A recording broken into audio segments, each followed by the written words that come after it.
Welcome back to city flower weekend Arabia. ഷാർജയിലെ Mleiha പട്ടണം വലിയൊരു സാംസ്കാരിക പ്രതീകമാണ്. ചരിത്രത്തിൻ്റെ ഈടുവപ്പുകൾ പലതും ഇവിടെ നിന്ന് കണ്ടെടുക്കപ്പെട്ടിട്ടുണ്ട്. ഈ പ്രദേശത്തെ വലിയൊരു സാംസ്കാരിക കേന്ദ്രമാക്കി മാറ്റിയെടുക്കാനുള്ള തയ്യാറെടുപ്പിലാണ് ഭരണകൂടം. ഷാർജയിലെ മലീഹയിലേക്ക് ഞങ്ങളുടെ റിപ്പോർട്ടർ ഷിനോജ് നടത്തുന്ന യാത്ര.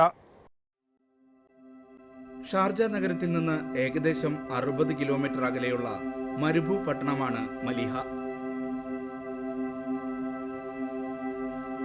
ഇവിടെ അൽഹിജർ മലനിരകൾക്ക് അഭിമുഖമായി സഹസ്രാബ്ദങ്ങൾക്ക് മുമ്പത്തെ ചരിത്രമുറങ്ങുന്ന മണ്ണുണ്ട്.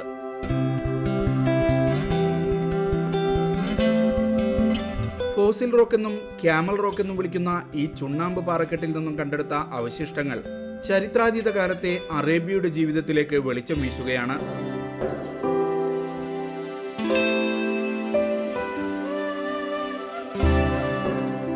അറബി നാടുകളുടെ അറിയപ്പെടാത്ത കാലഘട്ടത്തിലേക്ക് നമ്മെ നയിക്കുകയാണ് മലീഹയിലെ ആർക്കിയോളജിക്കൽ മ്യൂസിയം. ഏകദേശം 25 ലക്ഷം വർഷങ്ങൾക്ക് മുമ്പ് ഐസ് ഏജ് എന്നറിയപ്പെട്ടിരുന്ന കാലത്ത് മലീഹ ഉൾപ്പെടുന്ന പ്രദേശങ്ങളും കടലിന്റെ ഭാഗമായിരുന്നു എന്നാണ് അനുമാനം.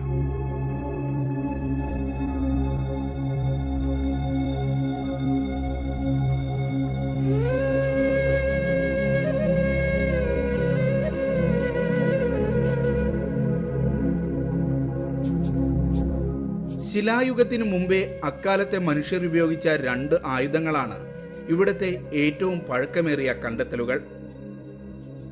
മൃഗങ്ങളെ വേട്ടയാടാനും അവയെ മുറിച്ചു ഭക്ഷിക്കാനും ഉപയോഗിച്ചിരുന്ന കല്ലുകൾ.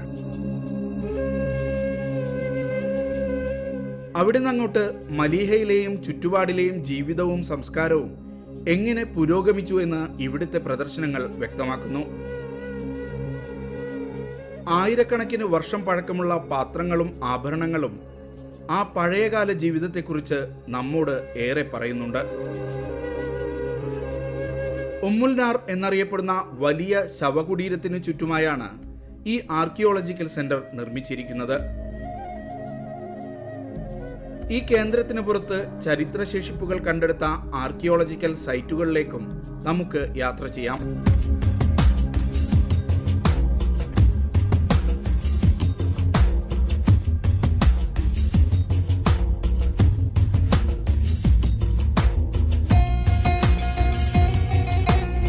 മൂന്നാം നൂറ്റാണ്ട് വരെ ഷാർജയിൽ നിലനിന്നിരുന്ന ഒരു കോട്ടയുടെ ശേഷിപ്പാണിത്. 3-ാം നൂറ്റാണ്ടിൽ ആരോ ഇത് പൂർണ്ണമായി നശിപ്പിച്ചു കളഞ്ഞു. 1991 റോഡ് നിർമ്മാണത്തിനിടെയാണ് ഈ കോട്ട കണ്ടെത്തുന്നത്. ഈ പുരാവസ്തു ശേഷിപ്പുകൾ സംരക്ഷിക്കാൻ അന്ന് റോഡ് സർക്കാർ വഴി തിരിച്ചുവിട്ടു. വലിയ കൊത്തളങ്ങളും പട്ടാളക്കാർ അണിനിരക്കുന്ന മുറ്റവുമൊക്കെയുള്ള കോട്ട ഇപ്പോൾ ഷാർജ ആർക്കിയോളജിക്കൽ വകുപ്പിന്റെ സംരക്ഷണയിലാണ്. ഈ കോട്ടയ്ക്ക് മീറ്ററുകൾ അകലെയായി വലിയൊരു കൊട്ടാരത്തിന്റെ അവശിഷ്ടങ്ങളും ഗവേഷകർ കണ്ടെടുത്തിട്ടുണ്ട്. വലിയ ചുറ്റുമതിലിനകത്ത് തീർത്ത വലിയൊരു കൊട്ടാരം.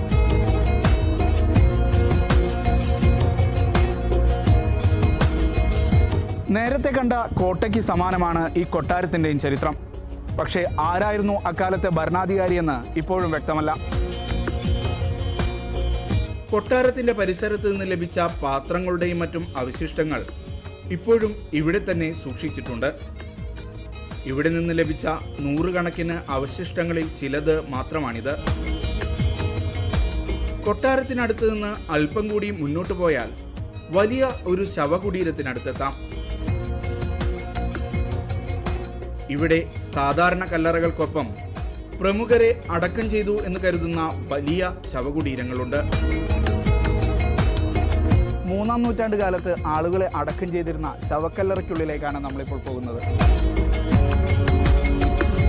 ചില കുടീരങ്ങളിൽ 3-ഉം മറ്റു ചിലതിൽ 4-ഉം പേരെ ഖബറടക്കിയിരുന്നതായി കാണാം. ഇവിടെയുണ്ടായിരുന്ന അസ്ഥികൂടങ്ങളും മറ്റ് അവശിഷ്ടങ്ങളും ഗവേഷകർ മറ്റൊരു സ്ഥലത്തേക്ക് മാറ്റി സൂക്ഷിച്ചിരിക്കുകയാണ്. പുരാതന കാലത്തെ ഒട്ടകങ്ങളും കുതിരകളും ഇവിടുത്തെ ജനതയുടെ ജീവിതത്തിന്റെ ഭാഗമായിരുന്നു. ഉടമ മരിച്ചാൽ ഉടമയുടെ ശവക്കല്ലറയ്ക്കരികിലായി അവരുടെ ഒട്ടകങ്ങളെയും കുതിരകളെയും മറ്റൊരു കുഴിയിൽ കൊന്ന് കുഴിച്ചിടുമായിരുന്നു.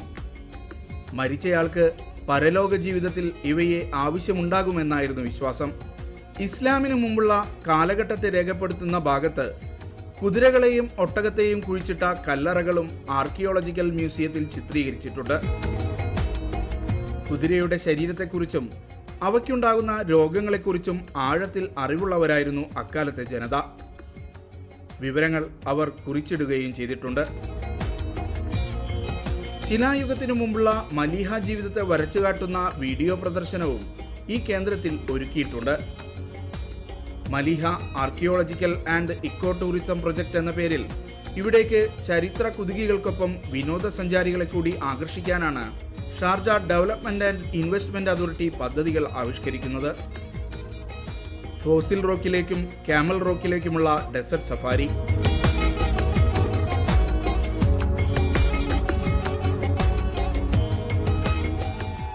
മണൽക്കാട്ടിലെ രാത്രി ക്യാമ്പ്, ഇവ ഈ ടൂറിസം പദ്ധതിയെ ആകർഷകമാക്കുന്നു.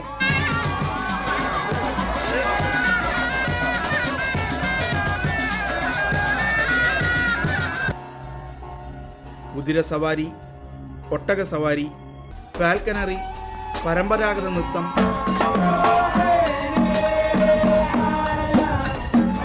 പരമ്പരാഗത ഭക്ഷണ വിഭവങ്ങൾ, അങ്ങനെ എല്ലാം ചേർന്ന വിനോദ സംഗമത്തിന് ഇവർ വേദിയൊരുക്കുന്നു.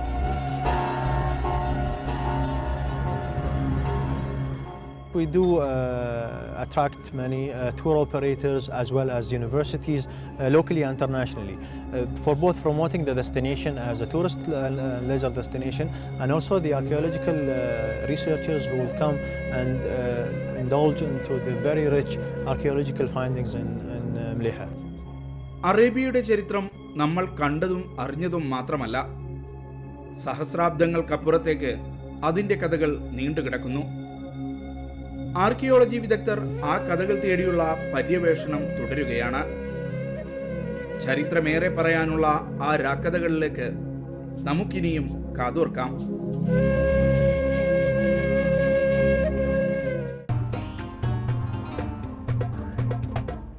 പ്രതിരോധ മേഖലയിൽ മാത്രമല്ല മറ്റു തുറകളിലേക്ക് കൂടി അറബ് കൂട്ടായ്മയും ഐക്യവും വികസിക്കേണ്ടതുണ്ട്. സിറ്റി ഫ്ലവർ വീക്കെൻഡ് അറേബ്യ അവസാനിക്കുന്നില്ല. ഈ എപ്പിസോഡിനെ കുറിച്ച് നിങ്ങളുടെ അഭിപ്രായങ്ങൾ, വിലയിരുത്തൽ, വിമർശനങ്ങൾ ഞങ്ങൾക്ക് പ്രധാനമാണ്. വീക്കെൻഡ് അറേബ്യയിൽ ഉൾപ്പെടുത്താൻ ആഗ്രഹിക്കുന്നവ നിങ്ങൾക്കും നിർദ്ദേശിക്കാവുന്നതാണ്. ഗൾഫിലുള്ള ഞങ്ങളുടെ റിപ്പോർട്ടർമാരെ ടെലിഫോണിൽ വിവരമറിയിക്കുക. വീക്കെൻഡ് അറേബ്യയുടെ മുൻ എപ്പിസോഡുകൾക്ക് ഞങ്ങളുടെ വെബ്സൈറ്റ് സന്ദർശിക്കുക, media1tv.in. തൽക്കാലം വിട. അടുത്ത വാരാന്ത്യത്തിൽ വീണ്ടും.